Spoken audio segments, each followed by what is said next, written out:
once again, it's still Daybreak Africa. CJ saying on those city, of course, I'm Ezekiel. Ogar this morning will be talking on interference of the judicial system in our political sphere when it comes to Nigeria. It's more like for every election, there's always some sort of court cases and all that. Always With going us back to in the the House, judicious. of course, there's a lawyer and former House of Rep, candidate person of Ebenezer, Akinbuli. Welcome on Daybreak Africa. Thank you for having me. Very good morning to you. All right, straight to the discussion of the day. Talking about the judicial system, the judicial arms of the government. If you look at it, Nigeria being a democratic state. Now, talking about the interference of the judicial system into our electoral processes, what is your general take on that? Okay, thank you very much. First of all, I want to correct that word, interference, with the judicial system. How, with the judiciary interfering with the electoral system, right? That was the question. No, I think that word is not actually the right word to use, because Your preferred relationship. exactly, because if you say they're interfering, that means they are dabbling into what they ought not to. That's the interference. But no, but I think it's just their call to interpret the judicial process, the electoral process. So my own take of the judiciary and electoral process is that it's just like a democratic setting. Somebody must check the other. One arm must balance the other arm. So if after an electoral process there are discrepancies, there are candidates are not satisfied, the best place to go to is to the court, and that's where the judiciary comes in. So in other hand, we can actually say that the court is actually the hope of every form of electoral misunderstandings, electoral dissatisfaction. If you are not satisfied with the process of the election, maybe pre-election, post-election, if you are not satisfied, go to the law court to seek for judicial, redress. And when it comes to the court and elections in Nigeria, the most recent incident actually tends to get my attention. I'm talking about the SDP candidate, Murtala Ajaka, if I get that right. Okay, now, Kogi State, right? Yes, Kogi State. He tends to resist the pressure of actually approaching the court. He believes even if he tends to approach the court, their intervention won't actually be, it will be a bias actually. So what's your take generally? I don't think so. I'm an SDP card-carrying member. I contested the last elections in Ondo East and West Federal Constituency, House of Reps. So Ajaka is a leader of the political party, and I can tell you categorically that his reason for his reason are best known to him, one, and then I can tell you also that his reasons are not because of the fact that he does not believe in judicial system. If we look at even the past election, we as a party, the Social Democratic Party, we are Democrats. We are realists. We don't we don't chase shadows. We see facts and we follow the facts.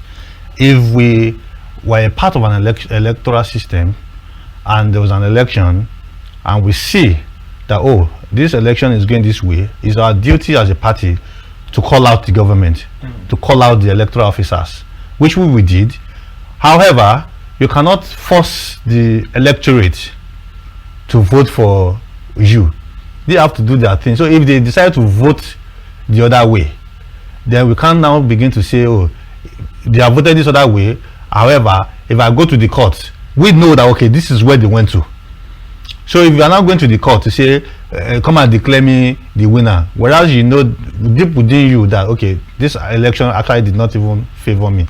So why go all the way to waste your own time, to waste the judicial time, to waste everybody's time? Exactly what he said. Sorry, I want to really come in that on that Ajaka's issue. Firstly, before the election, before let me say accreditation even started, we saw a lot of things online on the social media about ballot box. Papers being filled already with results and everything. Now, an alarm was raised, and we're expecting some actions to be taken by the electoral body. Now, in the words of Ajaka, he said he will not want to waste his time, his resources, his energy on it. Now, this comes back to, and he also said, of course, the electoral body will be present in the court, of course, to make witness as a witness to say, okay, this is, they of course want to say, okay, what they've given as a result is right. So it feels like at the end of the day, the court will not do the right thing. Definitely, most people believe these are casted doubt on the judicial system, on the power and what they can possibly give out as a verdict. You see, I don't say that. I take an offense to that the court will not do the right thing. That is what most people believe. Yeah, but it is our duty now. It is my own duty as a lawyer to educate you people that actually believe in the wrong thing. First of all, there is no court of law that is for that Christmas. It's just like saying you come to me as I am. Okay, let me be elementary a bit. If you know our Justiciary, that beautiful lady that carries a sword and a weighing equipment, a scale, you know she's blinded and she's holding a sword. Now the meaning of that is that the law is blind. I'm not seeing anybody. I have a sword in my hand to do justice whoever is wrong, and I have the scale wherever the punishment weighs to, I strike. So we're not seeing anybody. I can't say what people are saying on social media. I'm going to base my decision, my judgment on it. No, it is what you brought before me that I will adjudicate upon. I can't say because, oh, social media, I saw it on the internet that they actually carry ballot papers, they actually fill ballot papers, and therefore I will not base my decision on that social media clip that I saw. No, if they didn't bring that clip before me in the court, there's nothing I can do. I'm blinded towards it. So it is now left to lawyers to actually prove their cases well in these courts. If you have a very good case and you do not present it well, it's dead ab initio. No, just I was telling people from the beginning, when I saw the petition that was filed by the PDP, the Labour Party against the APC in this last presidential election, every lawyer knows that this was not going to fly, because you're not every rule of court have their own generic settings. In electoral matters, it is different from every other matter. There are ways you must prove your case in an electoral matter. It is different from the ways you will prove your case in any other civil matter. There are procedures you must follow. 14 days, you must follow 14 days. You must file your matter in court within 14 days. If you bring it anything 1 day after 14 days, it is dead. You cannot seek redress. So if you don't follow all of these things, if I expect you to bring a document and you don't bring it, and you say, oh, I will bring that document at the Supreme Court. Supreme Court is not anybody's playmate. Supreme Court is not for you to come and be arguing. The Supreme Court is for them to say, okay, the lower courts have decided upon this thing. Based on that decision, is it right or wrong? They're not supposed to come and call witnesses or call evidence. But you are supposed to bring in something at the lower court. You didn't bring it. You're now saying you're taking it to the Supreme Court. So Supreme Court will now do what they're not supposed to do. It's not possible. So it is the way you present your matter. It's just like the popular saying that the way you lay your bed, the same way you sleep on it. You cannot come to court and tell the court A, B, C, D, and you stop there. And you expect the court to now help you add E, F, G, H. It's not possible. It is what you bring before the court that the court will look at and make his decision. Forget social media noise. Forget rantings here and there. The judges don't see these things. So if someone is saying that they filled, or if it's populating the social media that they filled the ballot papers and all of that, if they don't bring that evidence to show the court that it actually happened, the court will look at what they brought before it. So I don't want us to blame the court or the judiciary to say that the people don't believe in them. But then you look at what did they actually bring before the court. If you bring a proper case before a court, I don't think any court would look the other way. I really tend to wonder as to the independence of our court system in Nigeria. Do you think the judicial system is exactly independent? Absolutely. Free from political... Absolutely. Absolutely. Really so? It's a free system. No, because it's more like the president tends to actually have a say in whoever becomes the CJN. How do you know that? of course, we all know one way or another he See. has to say being a president. Yes. And so people tend to actually fear if No, let me come in. I get your point. See, the hierarchy of the court is there. It's always the next ranking officer. It's always the next ranking officer.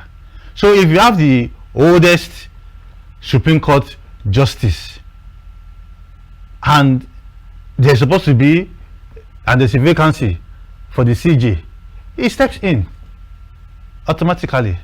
You can't bring in a junior judicial or a junior justice to come and take over. No, there's always, if you look at it, they will have court 1. If you look at, let's even start from the High Court, you see there's court 1, court 2. They graduate. They are elevated. Level of hierarchy. Exactly, they are elevated. So once you are in court 2, you know that you're a bad guy.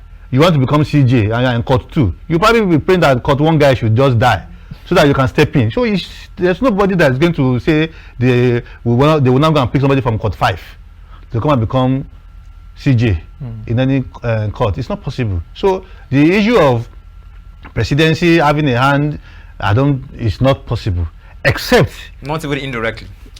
That's where I want to come to now. Except indirectly, where perhaps there's a quota system, you are able to, this is politics, you are able to fill in your people to the extent that your own person will occupy at least first 5 or next 5 after 1 for 2, 3, 4, 5. So you are sure that, okay, even if anything happens to 2, 3 is still there for me. If anything happens to 3, 4 is still there. You get my point. Aside from that, there's really nothing. So definitely, from what you've just explained, definitely they are not really independent. That means they still have a system that permits the president to be able to infiltrate into it. How? What I'm saying is this.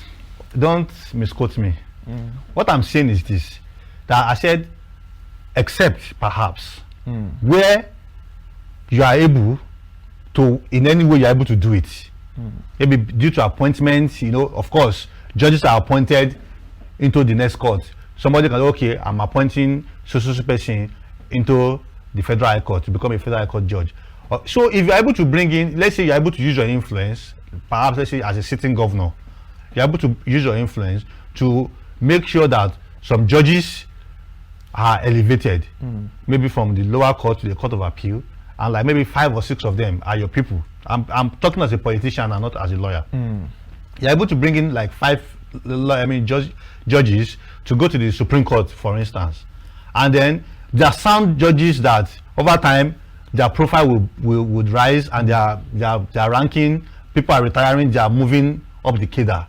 So if I have 5, 6, 7 justices that are probably my people, you get my point. I'm not saying that the judges now would have a polluted mind.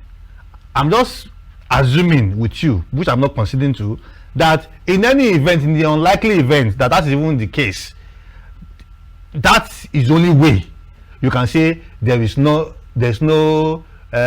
interference from the presidency, that maybe okay is able to put in his people there and that his people are there. But saying that they can just bring in anybody to come and head the system is not possible. There's an hierarchy.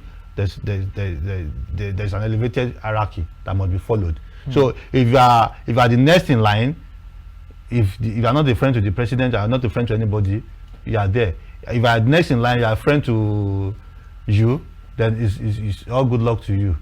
But then it doesn't mean that there is interference in the selection of who becomes who or who would favor me in the long run.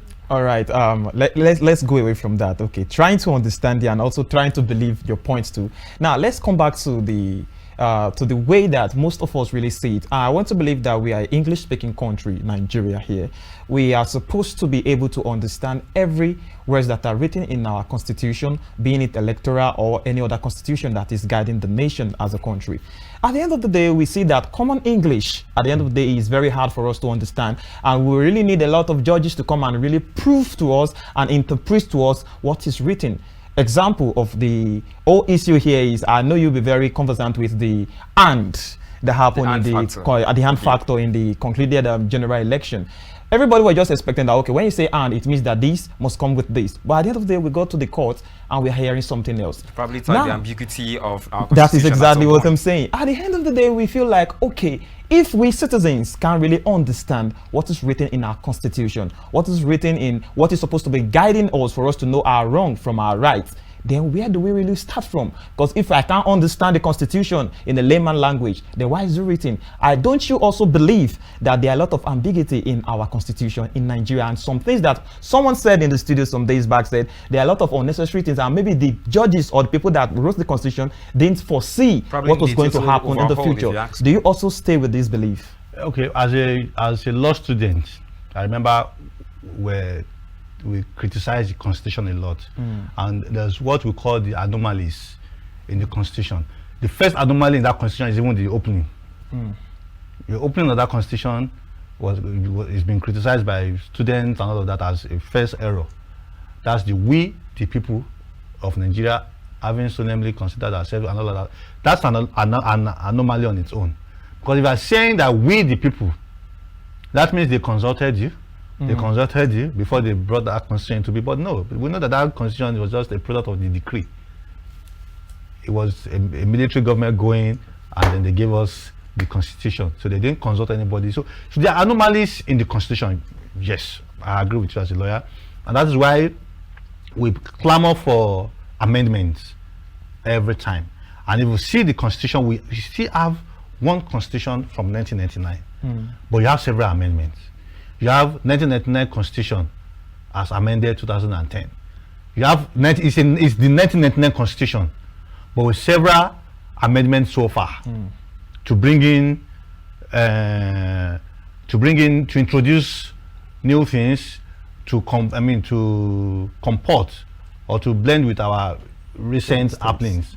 So the Constitution needs a lot of. To me, I think it actually needs a whole lot of overhauling. To read, but you know, it's a rigid constitution. You cannot just say you want to rewrite it like that.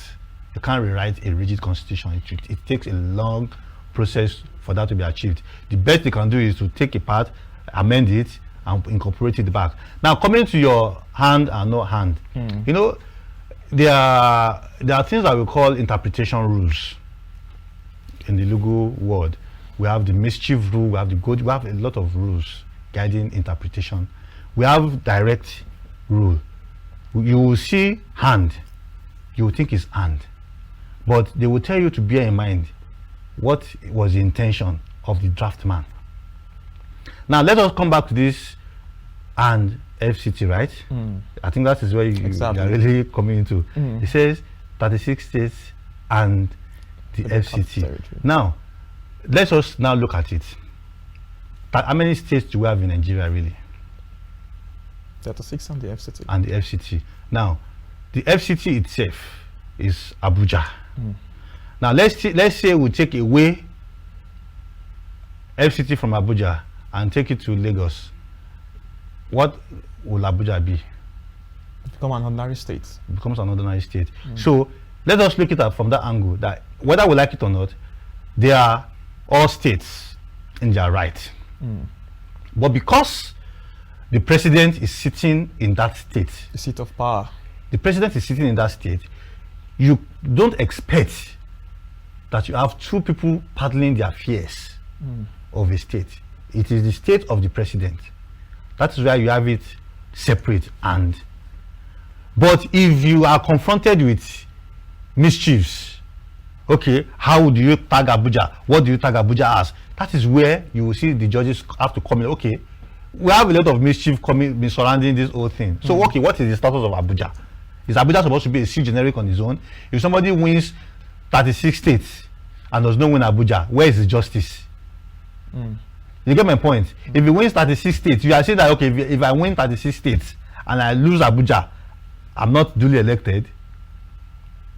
Is that what you are saying? So you have to look at so many things in arriving at a decision. You don't just look at it, oh, it's and. But look at it this way, okay. If you win 36 states, the entire 36 states, you cleared everything, and you lose Abuja, are you saying that you have not won an election. But if we have been following the constitution No, and we'll be no. working with it, Yes. do we not have to follow what is written there? Let me tell you what is written there.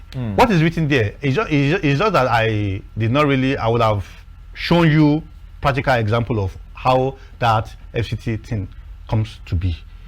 It's a thing of, okay, the FCT is so generic. It's the capital city.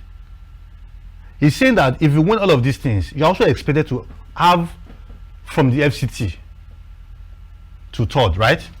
You're also expected to have from the FCT. Now, if you do not have from the FCT, does that amount to anything? If you have majority, you have overwhelming majority, and you don't have the FCT. So the person that has the minority and has the FCT, is that the person that should be declared winner? But it's the constitution. No. That's the prayers, the obedience we're praying. Well, that's one of the things I was saying. It's the wrong prayer. You're asking that you should be declared winner. You're not even asking for a rerun. In your words earlier, you made mention of the need for an overhaul in our Yes. constitution. Now the question is, how can citizens actually have faith in a constitution you, as a lawyer, actually believe needs a total overhaul? Especially How can from the actually- opening, exactly, as you said. How can I See. believe in a constitution No, you with see, lots of bro, error, with lots of irregularities attached? like I said earlier, that we all know that constitution is a product of the decree. The military that be then, they just gave it to us, and it's a rigid constitution. If you're a government student, you understand what they say is written and rigid. It's almost impossible to amend. It's almost impossible to amend. You get my point? So we have a written and a rigid constitution. So the amendment we're even The still doing. context is almost impossible to amend. I really don't get at this point. If it's a constitution made by the people, how is it almost impossible to amend? Because if you say it's a rigid constitution, that means it is binding on the people. One, it is written and rigid. If you must amend it, you have to go through the process of calling referendum, going to share questionnaires like you're all doing now. Everybody will have to be involved. I guess we all have representatives, senators, a House of Rep It's not members, even, to represent it's not us as enough. people. It's not enough. You have to go down to the local. You have to go down, deep down to the local to say, okay, this is actually a constitution is supposed to govern that common man that is begging for food on the street of Odoshida, where I come from in Ondo. That common man is supposed to be consulted to say, we are trying to do a constitution. What do you think we should put in the constitution? He will say, oh, I want to be eating free meal. His opinion must count. Of course. So it's almost impossible with the population we have. So at this point, we're just to go on with all. We just keep amending until perhaps one day we'll get it right. Because if I was supposed to see, the process of writing the constitution is not child's play. It's everybody should be called town hall meetings upon meetings upon meetings. It will take years, unending years, because they will keep it will outlive several governments. So once we have a constitution that has been written already, it is rigid. So before you now say you can't discard the constitution. If you discard it, okay, what will govern you? So the best is keep amending it until you get it right one day, or you just call for this your referendum that people are running away from. Just go for it. All right. But we have debated. We need to go back to the Yes, a little bit to INEC and the court once again. Yes. And to some extent, it's more like we have lots of court cases, every election, like I earlier said. And I don't know, is it more like a bad work on the side of INEC actually prompting the issue of court cases? If INEC tends not to sleep at some point, I don't think so. As a structure. I think, whether we like it or not, it might be bad presentation from INEC, but also the human being. The human factor. The general human being, we are restless. We are inquisitive. Nothing, what satisfies you will not satisfy him. So even if I'm seeing it now, this is the Nation newspaper, you might not be seen as the nation. I think if we have beavers working and we have a tally between the People will beavers still go to court. and figures on the paper, People will still go to court. Like I usually say, the machines are not the problem. The people operating the machines are the problem. Let's say we get it all right, because I think your question, except I'm not understanding your question, is that why are people going to court, right? yes, maybe it's a point where Even if we get the machine right, everything is gotten perfectly well. People will still go to court. Well, at least it's going to be more easy for people to pass verdicts. Say that the verdicts. person that they use did not put his index finger. Exactly, there will be complications. So there will always be one reason to go to the court, which is open, which is a good thing. That is why you have the court. So instead of resorting to lawlessness, go to the court. don't you think INEC itself as a body has not exactly made their election process believable? And over time, they will see Rome was not built in a day. Over To time. me, I Over say time, that means we have to wait for a very what long additional- time. whether we like it or additional not. 10 or more elections. whether we like it or not, we will get there. You see this internet that we are enjoying today now, 5G that we're enjoying today now. Some people have enjoyed it back in the 60s. That is just getting to us now, that we are feeling on top of the world. So it's a gradual thing. If you look at the electoral process 4 years ago, I think compared to what we have now, there's an improvement. Well, I really want to agree with that. Yes, there's an improvement, because if then there's an everything improvement, was being done. if there's an improvement, there are supposed to be limited amount of court cases, but they are on the rise on a daily for almost the same thing. If you remember 2019, we had issues of card readers. Right now, okay, we are the Beavers was supposed to be a game changer. Most of us believe that, okay, if it's Beavers, you cannot be accredited twice, you cannot do this, you cannot that. There won't be malpractices, there won't be any kind of things that will cause eyebrows raised. But at the end of the day, we are still where we used to be. Let me say so something here. can we really term that as an improvement? Let me say something. It's an improvement. It's an improvement. INEC have brought in mechanisms to ameliorate their own sufferings. Now, what have the politicians, what have they done to actually make sure that these sufferings that INEC intend to soften, give themselves some soft life, what have they done to actually make them enjoy this soft life? Now, this is where I'm coming to. If INEC introduces beavers and IREV, it's because they want a seamless, a faultless exercise. Now, if the lawmakers who made the Electoral Act,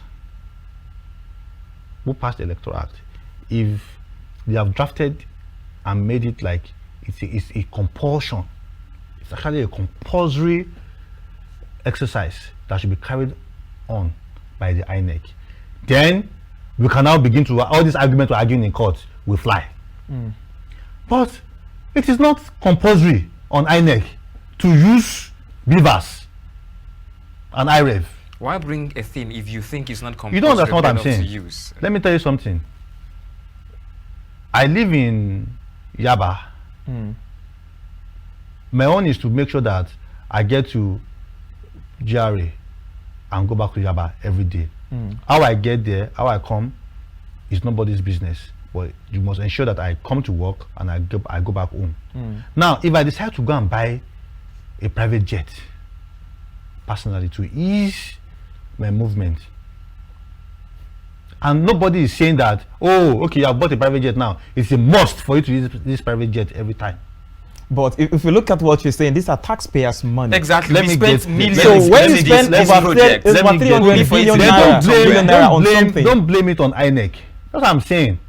Blame it on the politicians. Blame it on the lawmakers that are not. the INEC is responsible. We were not the sure that there are politicians. going to be malpractices. INEC First should of be all, responsible. blame it on the people that voted ignoramus into the system.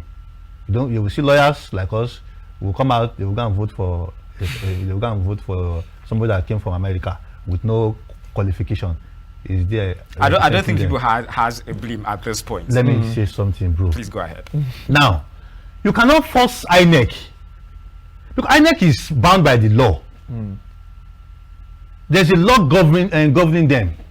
You can't. If they say, okay, this is what I want to use, and they are using it, and they now feel, oh, this way, I wanted to use Land Cruiser to get to Iga, but I realized that I already bought the Land Cruiser to use because it's going to make everything look fine and all of that. Then I realized that Why will I use Land Cruiser when fuel is now 1,000 naira? Let me just buy that soon, where I can use 2 liters to get to Igba, rather than use the Land Cruiser that we need like 20 liters. You get my point? What happens to effective feasibility studies? Looking into what might possibly happen. Look, like I said, it's a gradual process. It's a process, and whether we like it or not, we cannot totally say that the IREF, the Beavers thing did not work. Of course, that's why I said because the problem is not the nation, but people operating it. If you look at the Beavers, without the Beavers, they won't have been able to get the numbers of people to vote. We still had issue of overvoting, even with the Beavers. The issue of overvoting was probably when they were trying to transmit to the IREF. Because if you have, let's say, in the polling unit, you have 100 registered voters in a polling unit, and with your what's it called, voters card. Once your voters card is registered with the Beavers, is there. There's no amount of overvoting that would occur, except they didn't use the Beavers. If you use the Beavers to register, then that is it. There's no amount of votes. If you want to use that Beavers, it captures the amount of voters that were present at that polling unit. Okay, now so if you have 100 people coming to register on that Beavers, there's no way you have votes more than 100. Barrister, it's true we can't force INEC. I'm coming. Of course. It's true we can't force INEC. We're just holding INEC accountable for what they actually say. Now, we had hundreds of millions going into that project of Beavers and all that. And the assurance was that somehow it was going to be transmitted electronically, and then the figures will actually reconcile with that on papers. So having a different keys entirely, it calls for an attention generally. And maybe just if INEC tend to actually do their work just fine, we probably would not have this influx of cases going to the court houses, more like every elections. No, I even think, to me, I'm a lawyer, I've been practicing law for over a decade now.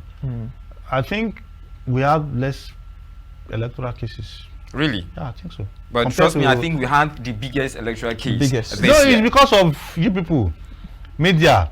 That will be. I don't think. That will be. No, we're only reporting a case. No, you are reporting. No, we're only reporting a case as it stands. No, we are not trying to. No, to add. Look, I like thorough reporting, which we are doing. Maybe KAFTAN was doing that, but a lot of media houses were just out there confusing Nigerians. There was a lot of confusion. Even lawyers got confused at some point.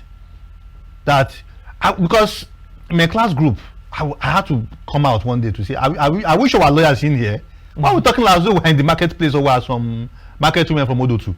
Why are we doing this?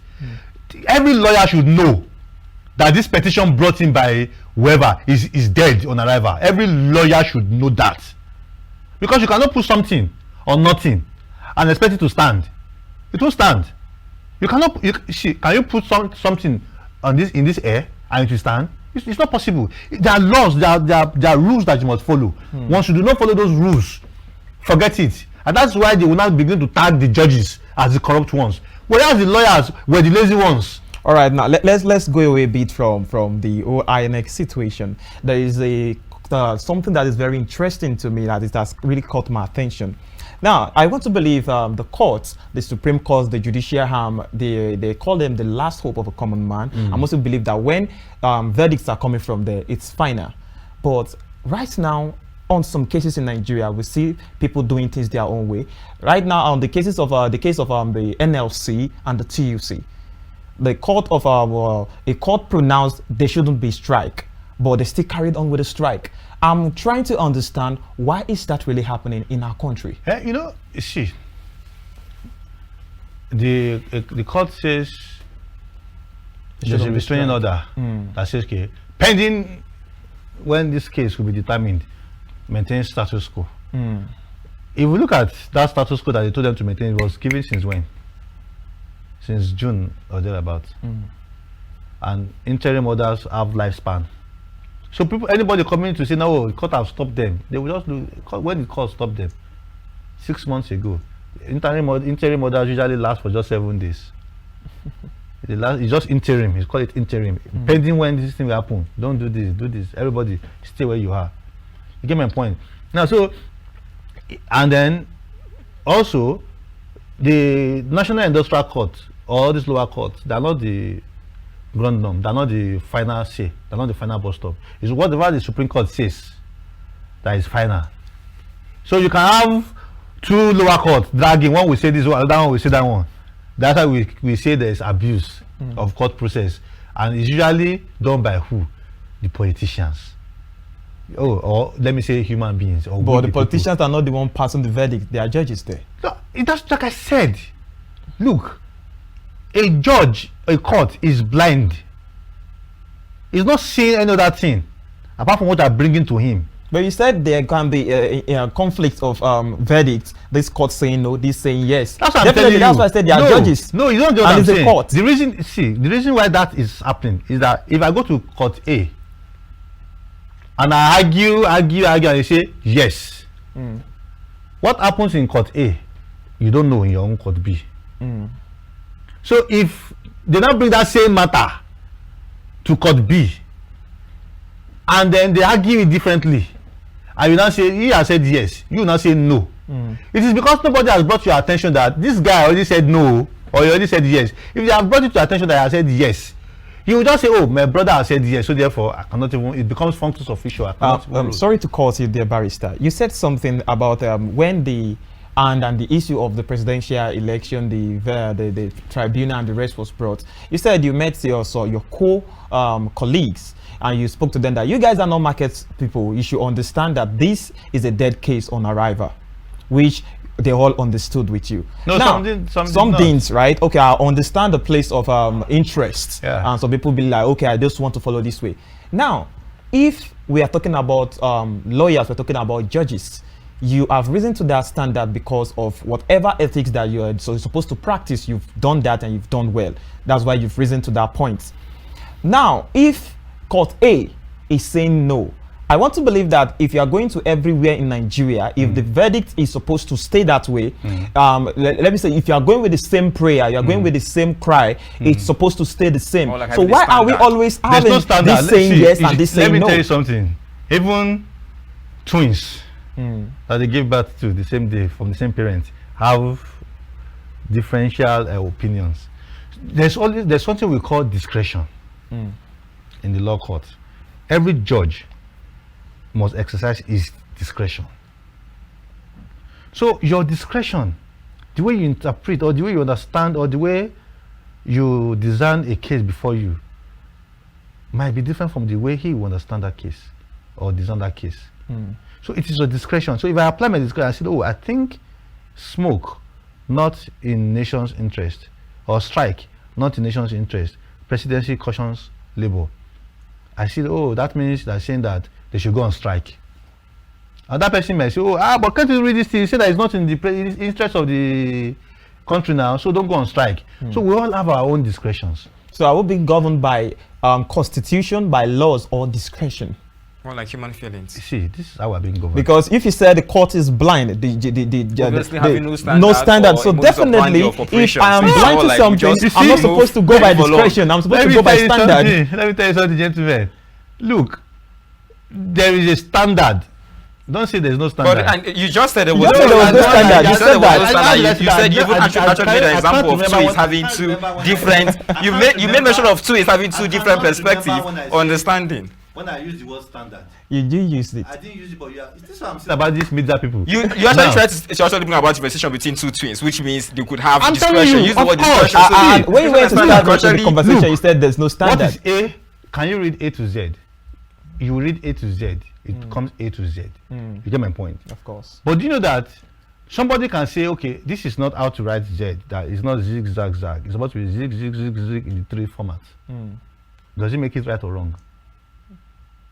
Depends on you the standard. You can do Z. And discretion, of course. You get my point? So, see, that is why, as lawyers, when we're praying, when we're arguing a case before a court, we will tell the judge, we pray that you exercise your discretion judiciously.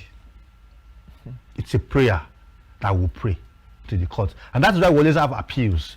If I'm not satisfied with the discretion barrister of that judge, I will go to the higher court and file a notice of appeal and see that the learned trial judge heard in law. That means he heard there was an error in his reasoning. So therefore, I'm appealing. I'm bringing this notice of appeal to a higher court. See, there's nobody that have monopoly of knowledge. Of course. You get my point? The judges are also mere men. So they are bound to make errors. And that is why, as lawyers, you should be able to present your case for the judge, for the court to understand your case very well. Because people's way of understanding things differ. I might understand something. I was arguing a case in Ibadan before a judge. I felt this guy should understand that this case is like this now. And I noticed that it was following a pattern. Then I sat down one day and now thought of it that okay, it's like this judge is not understanding. I need to now do what? Make him understand the case. So I took my time to now begin to explain the case to him from the beginning to how it all started, how everything. So he understood it over time. We're almost out of time, but quickly, in 1 minute or even less, in an environment where actually suffused with corruption. Now, do you think our democracy in Nigeria is quite at risk? Considering even the judicial system could be high risk, because just like you said, this is a society that is polluted with corruption. In fact, corruption personified. That is why we should have people that will not mislead, misinform. Don't let me use the word mislead first. People like you should not misinform the vulnerables, because it is what you bring, it's what you say out that people will tag, and before you know it is spread. You will have a way of spreading these things all around. But before you come to the screen like this, have your facts. Know what the law says. Don't just quote a particular part of a law and not read it through to form a judgment. You might say A, might say so something. If you read further, that further will tell you, notwithstanding the provision of section 1. Maybe you read section 1 only and you left it, section 1 says, but section 2 will tell you, notwithstanding the provision of section 1, this shall be it. But you have not read further. You just move. Section 1 says, I must go and flex my salary this night. I must say, section 2 that says, you will flex your salary this month, you will not collect next month's salary. I must say, at this point, Barrister, you've really done a very good justice. But I'm very sure, just as I am having deep down in me, like, okay, we still have a lot of pending issues that needs to be discussed. It's really inconclusive. But really, we should create a session. I actually think we have a lot also to really dismantle here. So let us have a time. We'll make ourselves available. We will. No Exactly. Definitely. We'll do that. Thank you very much for coming on the program. Thank you. It has really been an enlightening and enjoyable session. Those guys are very tough. All right, viewers, I'm very sure you've listened you've heard from the barrister, trying to make sure that you guys really understand everything that's supposed to be understood concerning the law. And he said, not interference, but he would prefer the word relationship. Maybe intervention at some point. Intervention at some point, I would say. And that will be all on Daybreak Africa. We will be handing you over to our Lagos studio, which we believe they have more interesting package to give to you. From here, I remain Michael Obagiri. Do have a wonderful day ahead. I remain Ezekiel Ogar.